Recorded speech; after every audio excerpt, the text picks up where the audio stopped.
Que, ¿saben, hermanos míos? Me ha producido un impacto tan grande entender que Dios no hace cosas por azar, que siempre sabe y va delante de nosotros. ¿Qué hay después de la construcción? ¿Qué viene después de la construcción? Una cosa que aproveché en este mes de licencia fue estudiar lo que faltaba del libro de Nehemías. La última vez que prediqué fue sobre el capítulo 6, donde Nehemías terminó junto con el pueblo la construcción del muro. Entonces, esa era la gran meta que él tenía por delante, ¿verdad? Para eso vino. Y finalmente lo logró. Entonces, cuando llegaron a la mitad, hicieron una consagración, más o menos lo que tenemos ahora. Pero cuando llegó el final, ellos dedicaron el muro. Es otro tipo de manifestación. Pero ¿para qué hacían todo eso? ¿Qué tenía el Señor pensado después de aquel evento? ¿O todo nuestro propósito en la vida es construir un templo? Yo creo que no. Escuchemos cómo la palabra nos habló un poco la última vez y vamos a ir construyendo desde ahí. Nehemías capítulo 6, versos 15 y 16. Fue terminado, pues, el muro el 25 del mes de Elul en 52 días. Yo me preguntaba si estas son cifras proféticas. ¿Cree usted que podamos terminar el templo en 52 días? Yo tengo mareado a los trabajadores con esa cifra. No sé si se pueda, pero vamos a ver, a lo mejor eso es profético. O tal vez es profético que esto va a terminar el mes de Elul, que es septiembre-octubre. También puede ser. ¿Qué piensa usted? ¿Qué es lo más probable? Elul. Pero eso es porque no conocemos al Dios de los milagros. Las probabilidades no van con el Señor. Vamos a ver, ¿qué hace? Bueno, sigo leyendo. Y cuando lo oyeron todos nuestros enemigos, temieron todas las naciones que estaban alrededor de nosotros y se sintieron humillados y conocieron que por nuestro Dios había sido hecha esta obra. Primera cosa entonces, se logró el objetivo. Cumplieron la meta. 52 días y el muro estaba completamente de pie, reparado. Segunda situación, aquellos que se habían opuesto a todo esto, y créame que ha habido mucha oposición, humana y angélica. Hemos tenido todo tipo de tropiezos. Todos ellos van a ser humillados el día de la inauguración de nuestro templo.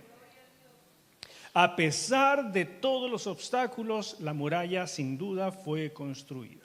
El número de los adversarios había ido creciendo, pero terminaron ellos siendo humillados.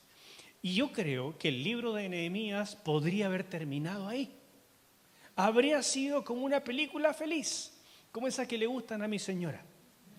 ¿No es cierto? Donde el jovencito se queda con la chiquilla, donde terminan con un besito, una cosa así. ¿Saben ustedes que a veces vemos películas y terminan mal? Y se muere el jovencito y me reta. ¿Y qué culpa tengo yo, le digo? Pero me reta igual porque no le gustan las películas que terminan mal. Bueno, eso no tenía nada que ver con esto, pero es una queja mía. Bueno, la cosa es que aquí, en Nehemías capítulo 6, verso 16, podría haber terminado el libro y habríamos quedado contentos. Pero Dios tiene preparado todavía capítulos 7, 8, 9, 10, 11, 12 y 13. Muchos capítulos más. ¿Por qué? Porque para el Señor esto definitivamente no era el final. Es simplemente completar una etapa para lo que viene. Y lo que viene es lo importante. Pero antes de ver lo que viene, quiero que hagamos una pregunta. ¿Qué cosas influyeron para el éxito del trabajo? Hemos ido celebrando cada éxito, como por ejemplo ahora, estos permisos pagados, la ilusión que tenemos, todo, son celebraciones y hay que hacerlo. Y tenemos que echar la casa por la ventana cada vez que tenemos un éxito. Celebramos a Dios y su fidelidad y no lo queremos olvidar. Así es. Pero en resumen, ¿qué fue en el caso de Nehemías lo que permitió llegar hasta el final del proyecto? 3 cosas. En primer lugar, un líder como Nehemías. Un hombre que se atrevió a creerle a Dios con una fe tan sólida como para aceptar un llamado prácticamente a una misión imposible. Este hombre recibió el llamado, creyó, dejó todo lo que era su vida y seguridad, se fue hasta un lugar que le era desconocido. Trató con personas hostiles, aún los propios compatriotas muchas veces se le fueron en contra. Luchó a veces solo, a veces con un poquito de compañía, pero más que nada confiando en el Señor.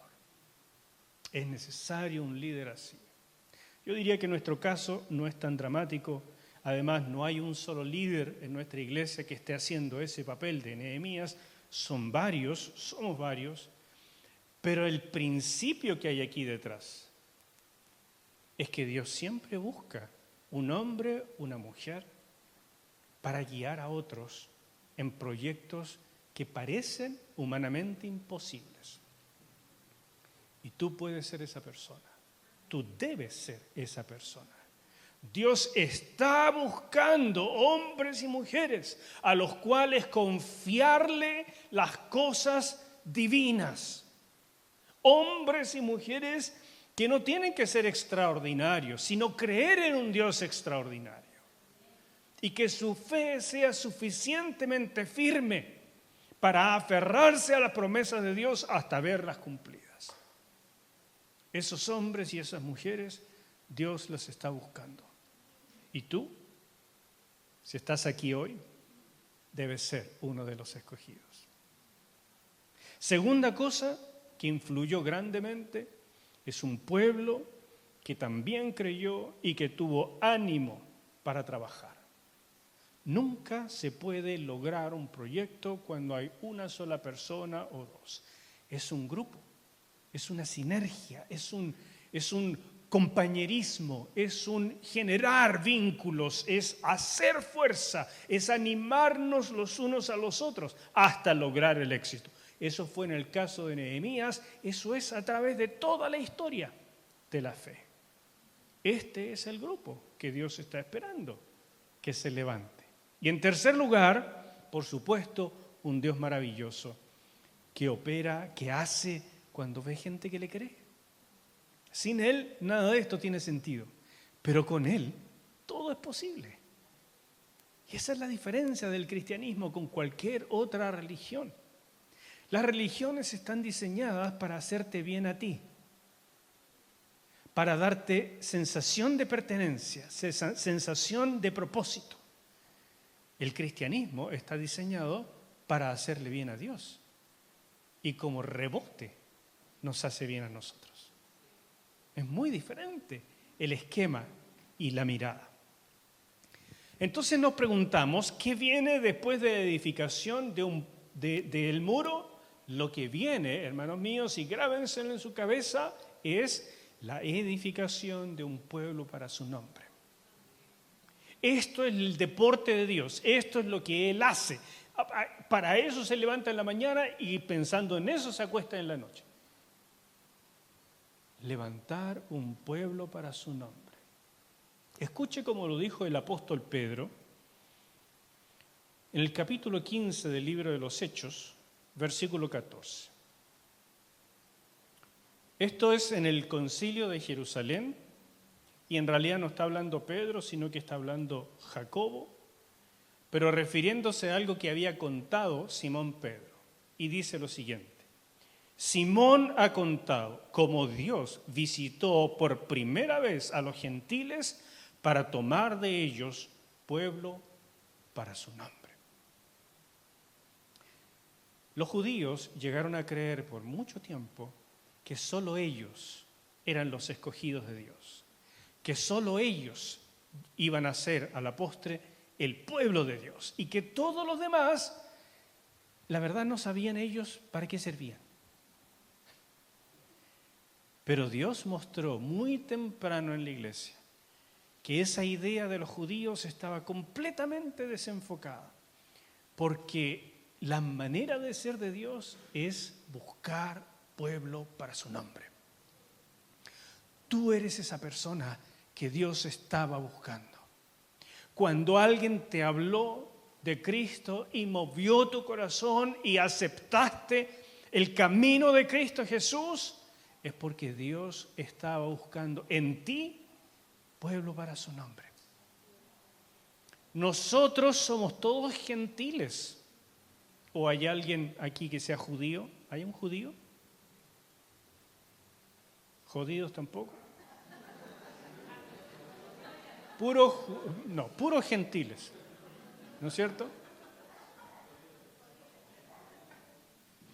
Puros gentiles habemos acá. Y somos estos que el Señor ha estado buscando desde siempre para formar un pueblo para su nombre. Amén. Entonces, no obstante, hay una advertencia al final del capítulo 6 de Nehemías. Hay una advertencia a no bajar la guardia. Nehemías 6, 17 al 19 dice lo siguiente. Asimismo, en aquellos días iban muchas cartas de los principales de Judá, son los mismos compatriotas de Nehemías, pero mire lo que hacían, a Tobías. Tobías era el gobernador de los amonitas. Y los amonitas estaban completamente en oposición con todo lo que estaba haciendo Nehemías y con todo Judá en realidad. Y sin embargo había esta coalición. Porque muchos en Judá se habían conjurado con él, porque era yerno de Secanías, hijo de Ara. Y Johanán, su hijo, había tomado por mujer a la hija de Mesulam, hijo de Berequías. Esas son puras copuchas, no importa quiénes son estas. También contaban delante de mí las buenas obras de él, y a él le refería mis palabras, y enviaba a Tobías cartas para atemorizarme. Esto es después de que se completó el templo. Entonces uno se pregunta, ¿se acabaron los problemas? Nones. Siempre existirán los Tobías, los Sanbalat, las personas que hacen problemas. Siempre existirán. Constantemente, todo el tiempo tenemos que estar en guardia, porque hay un reino que se opone al reino de Dios. Alguien le hace algo a los musulmanes y todo el mundo grita. Ellos hacen desastres y todo el mundo queda, no fue muy bueno, pero hasta ahí quedan. Pero mueren miles de cristianos. Todo el tiempo hay oposición contra nosotros. Las obras que nosotros hacemos nos llevan el beneficio de la población. Hacer cualquier cosa en el mundo cristiano cuesta muchísimo. Las obras municipales son difíciles. Las obras políticas son difíciles. Todo nos cuesta. ¿Por qué? Porque hay un reino que está opuesto constantemente. Déjeme ponérselo de manera más clara. Y voy a usar algunos nombres que no son agradables. Y créame que no estoy calificando a nadie, no estoy pensando en nadie en especial, pero esto es la historia de la iglesia, esto es lo que siempre se encuentra. En primer lugar, están los negativos. Estas personas que dicen como de partida, no se puede, no es el momento,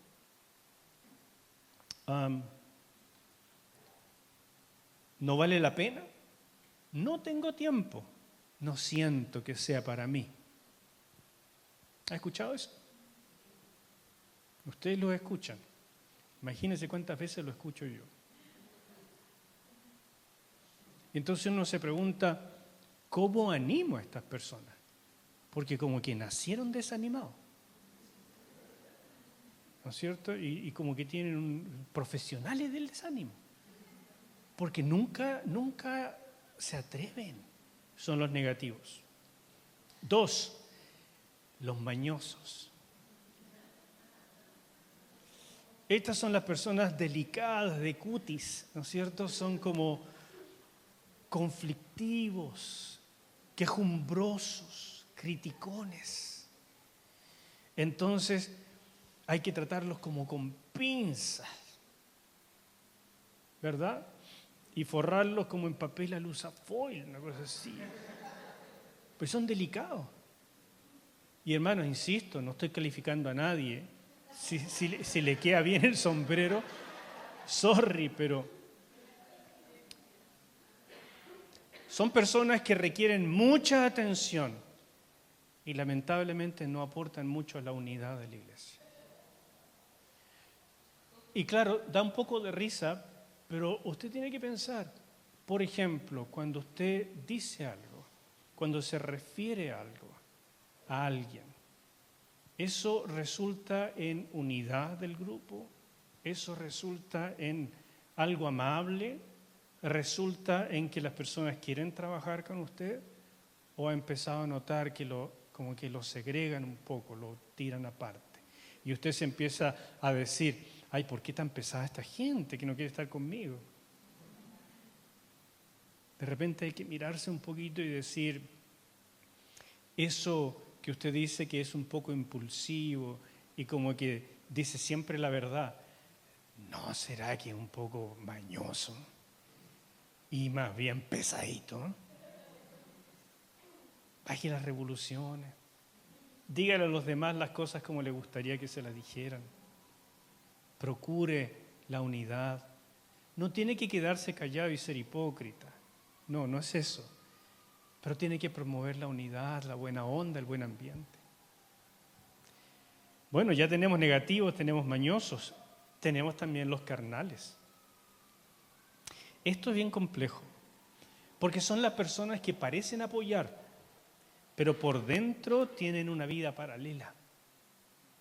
Y no se nota, porque no conocemos la privacidad de las personas. Pero el problema es que Dios sí lo conoce. Y como Dios sí lo conoce, Él se encarga de detener la bendición que había proyectado para tal o cual grupo. ¿Se da cuenta? Entonces, si este sombrero te llega a quedar bien y por alguna causa estás teniendo una vida paralela, donde tratas de vivir tu cristianismo, donde vienes a la iglesia, haces tus oraciones, pero por dentro hay algunas cosas que están súper ocultas en tu forma de ver la vida, en tu forma de pensar, en las áreas que sea, vicios, sexualidad, relaciones, tantas cosas. Y tú te das cuenta que en esas áreas no está dominando el Espíritu Santo, sino la carne. Hermano, hermana, enfréntalo. Hay posibilidades de ayuda, porque si te quedas callado y vives con eso, aunque no se note, Dios lo sabe. Y el recorte de bendición nos afecta a todos. El Señor dice, busca la paz y síguela. Y también dice, sed santos, como yo soy santo.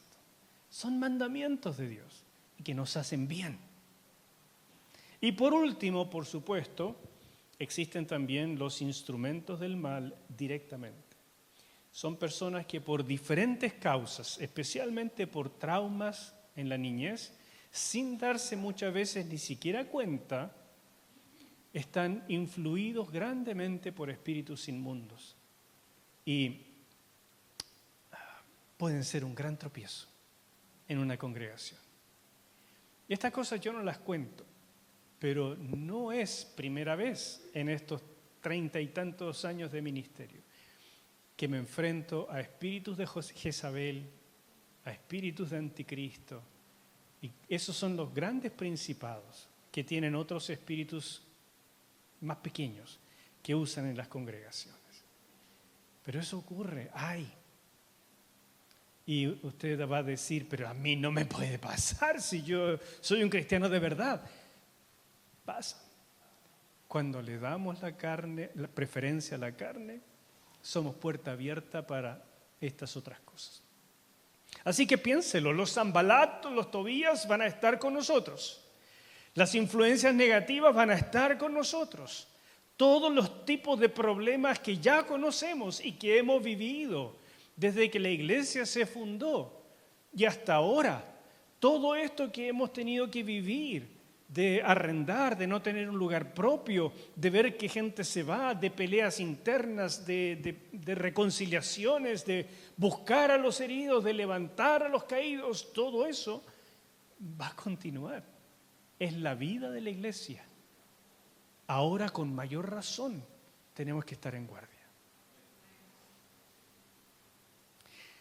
¿Cuáles fueron las primeras medidas que tomó Nehemías? Y con esto voy a terminar. Las primeras medidas para edificar este pueblo para el nombre de Dios. Y vamos a leer juntos Nehemías capítulo 7, versos 1 al 5. Y esta va a ser nuestra introducción a lo que viene ahora del libro de Nehemías, y con esto vamos a parar. Nehemías 7, del 1 al 5.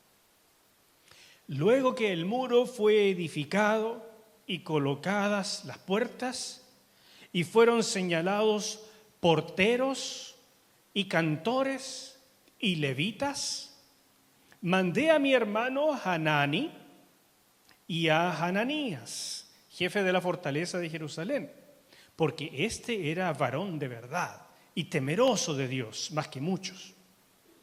Y les dije, no se abran las puertas de Jerusalén hasta que caliente el sol. Y aunque haya gente allí, cerrad las puertas y atrancadlas. Y señalé guardas de los moradores de Jerusalén, cada cual en su turno, y cada uno delante de su casa. Porque la ciudad era espaciosa y grande, pero poco pueblo dentro de ella. Y no había casas reedificadas. Entonces puso Dios en mi corazón que reuniese a los nobles y oficiales y al pueblo, para que fuesen empadronados según sus genealogías. Y hallé el libro de las genealogías de los que habían subido antes, y encontré en él escrito así. Y todo lo que viene del versículo 6 en adelante son estas genealogías. ¿A quién le gusta leer genealogías? La verdad es que tiene cosas muy interesantes, pero no se la voy a predicar, no se preocupe. Nos vamos a saltar las genealogías. Pero acá, en estos 5 versículos, hay algunas cosas que me sorprendieron, porque son tan parecidas a lo que estamos viviendo ahora. Ustedes las tienen ahí subrayadas, pero déjenme detallárselas y se va a dar cuenta. En el versículo 1 dice, fueron señalados porteros y cantores y levitas. Estos eran algunos levitas de la tribu de Leví, esos son los levitas. Algunos de ellos eran entrenados en el canto y en el uso de instrumentos. Esto comenzó en la época del rey David, que él separó gente, la entrenó específicamente y formó, por tanto, cultos musicales, cultos con alabanza, no solamente con oraciones, proclamaciones, profecías y ese tipo de cosas, sino con música, con mucho canto. Eso comenzó en el año 1000 antes de Cristo. Y de eso somos herederos. Entonces reparen eso. ¿Cómo dice que hay que comenzar el trabajo de edificar un pueblo para su nombre? Con la adoración, con la alabanza. Hay un énfasis acá. O sea, es lo primero que nombra. Ahora que el muro está listo, piense, nuestro cascarón, nuestro templo, primer énfasis, adoración y alabanza. Ok, no lo estoy inventando, así dice acá. Segundo, Versículo 2. Mi hermano Hanani y a Hananías, el jefe de la fortaleza de Jerusalén, porque éste era varón de verdad y temeroso de Dios más que muchos. Segunda cosa que hicieron después del templo listo o del muro, un nuevo liderazgo. Un nuevo liderazgo de confianza. Gente probada no solamente en sus habilidades, como en este caso Hanani, que era ya un hombre probado como jefe de la fortaleza, sino también porque era probado en su santidad. Era un hombre de verdad, un hombre temeroso de Dios, más que muchos. Ese es un gran título. ¿Saben lo que viene en IPD 2.0? Un nuevo liderazgo.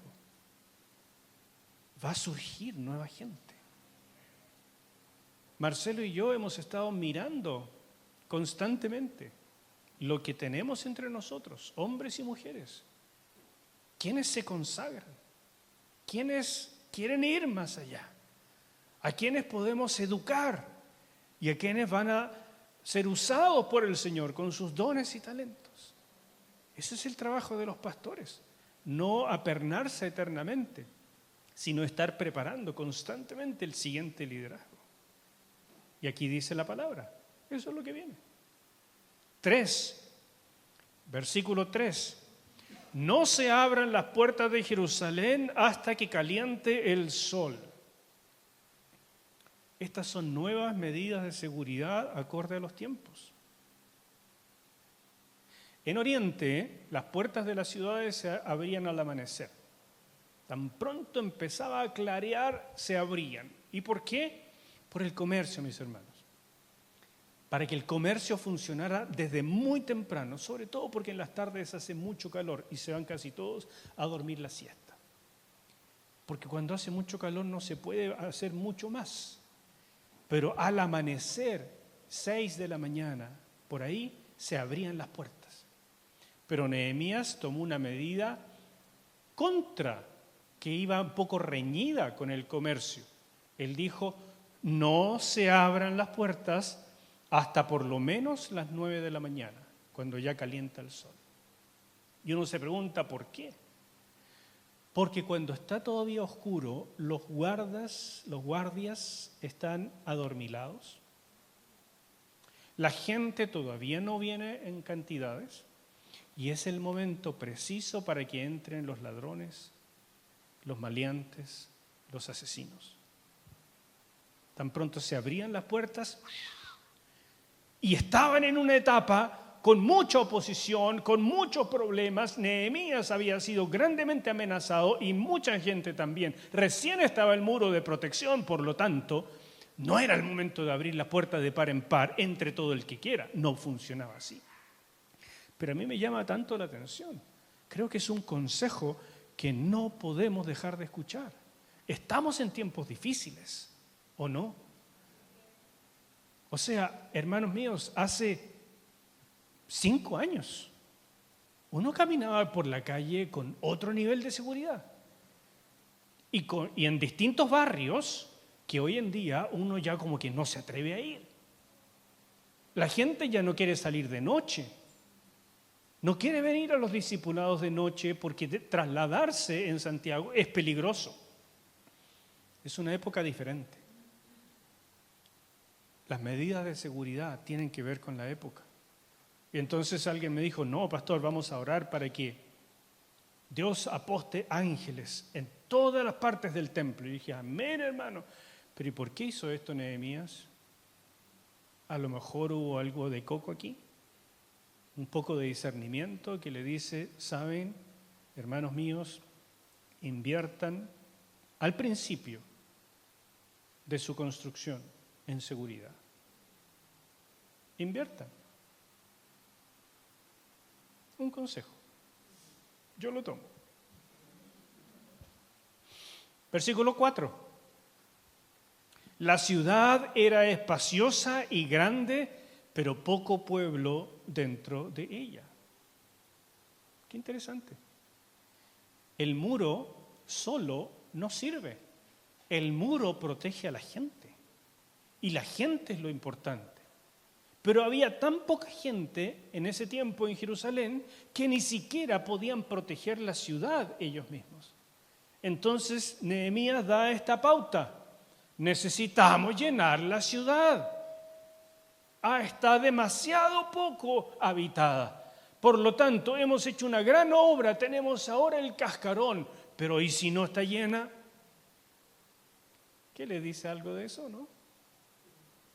Yo creo que nuestro templo es un cascarón que Dios nos está permitiendo, pero está hecho para ser llenado. Les tengo que confesar algo. El templo que estamos construyendo es chiquitito. Es chiquitito. Y cuando lo terminemos, queremos ampliarlo. Pero seguirá siendo chiquitito. Porque la casa que compramos era pequeña. Es lo que nos dio el cuero. ¿Qué significa eso? Que personalmente creo que va a estar llena antes de terminar de pagarla. ¿Y eso es una bendición? Sí. Pero va a significar, tal vez, empezar un segundo culto. Prepárate. ¿Y es esto una profecía? No sé, tal vez sí, porque creo que es lo que el Señor me ha estado hablando. Pero lo que el Señor me ha estado hablando es recordar los tiempos iniciales, los sueños cuando comenzamos, las primeras revelaciones. Y para lograr esas revelaciones necesitamos comprar los terrenos aledaños. Fíjate.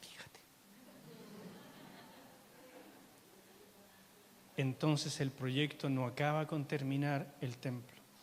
Pero pastor, no hemos terminado de pagar eso y ya me quiere que compre el terreno al lado. Porque quiero decirle lo que viene. Quiero decirle que la ciudad es espaciosa, pero hay poca gente dentro.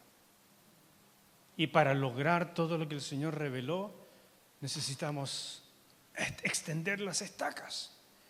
Necesitamos que el sueño original de IPD sea el sueño de todos y que cuando un día yo no esté para recordarles, ustedes no necesiten que nadie se los recuerde, porque los que queden van a saber, Dios nos dijo esto, y si yo estoy aquí es para cumplir eso que Dios dijo, sea en una, sea en dos, sea en 3 generaciones, porque cuando Dios habla, Él no se va para atrás, somos nosotros los que tememos.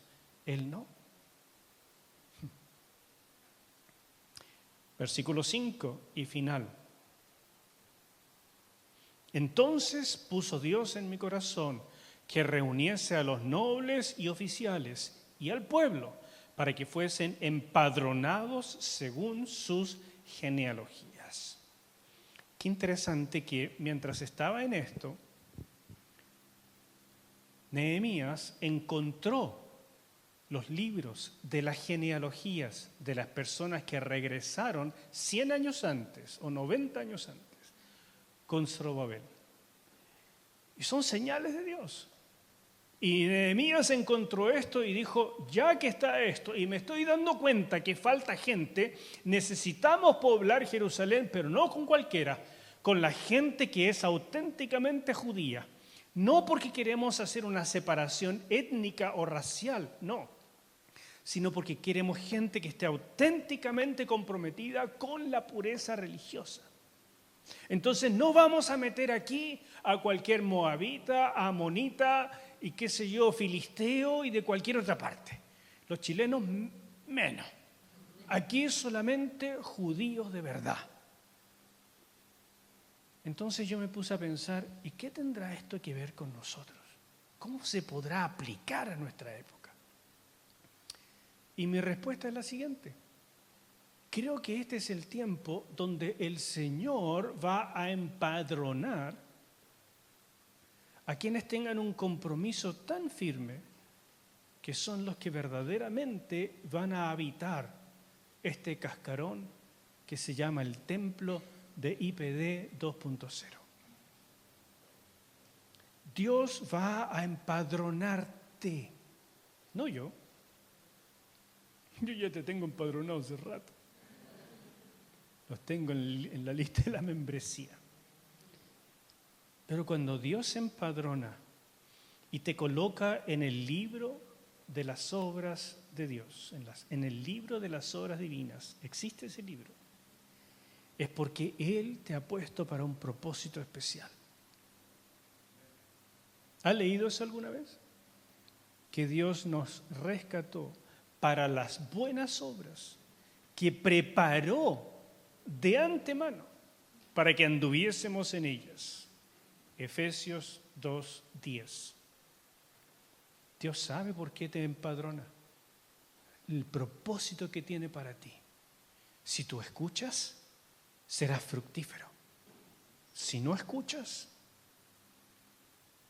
Dios dice, no es un judío de verdad, es un judío nomás.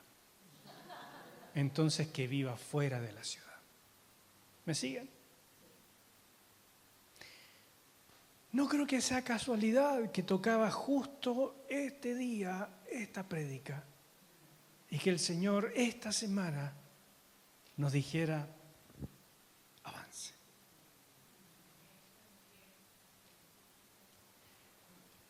Siempre le dije al Señor, me encantaría haber vivido en la época de los profetas y darme cuenta de que estoy en la historia.